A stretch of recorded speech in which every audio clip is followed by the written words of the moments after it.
অক্ষর পাবলিকেশন উদযাপন করবে বিশ্ব পুস্তক দিবস। 23 এপ্রিল শেক্সপিয়রের জন্মদিনে সারা পৃথিবীর সাথে ত্রিপুরাতেও প্রতি বছর আয়োজিত হয় বিশ্ব পুস্তক দিবস।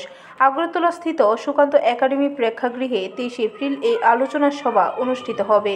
আয়োজিত অনুষ্ঠানে আলোচক হিসেবে উপস্থিত থাকবেন উড়িষ্যা হাইকোর্টের অবসরপ্রাপ্ত প্রধান বিচারপতি শুভাশিস তলাপাত্র ও বিশিষ্ট গবেষক ও সমাজ সংগঠক কুমার রানা।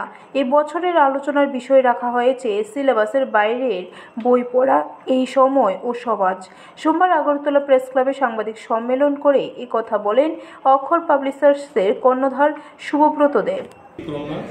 এবছর আমাদের অনুষ্ঠান 23 এপ্রিল আগামী বুধবার অনুষ্ঠিত হবে সুকান্ত একাডেমি প্রেক্ষাগৃহে সন্ধ্যা 6টায় বুধবার দিন, এবং আমাদের মধ্যে উপস্থিত থাকবেন বিশিষ্ট কলামিস্ট, লেখক, প্রাবন্ধিক, সমাজ সংগঠক কুমার রানা, যার অনেক বই আনন্দ পাবলিশার্স থেকে বেরিয়েছে, এবং তিনি হচ্ছেন আমাদের অমর্ত্য সেন, নোবেলিস্ট অমর্ত্য সেনের বহু গ্রন্থের তিনি এডিটার, এবং অমর্ত্য সেন পরিচালিত যে প্রতিটি ট্রাস্ট আছে তার চেয়ারম্যান।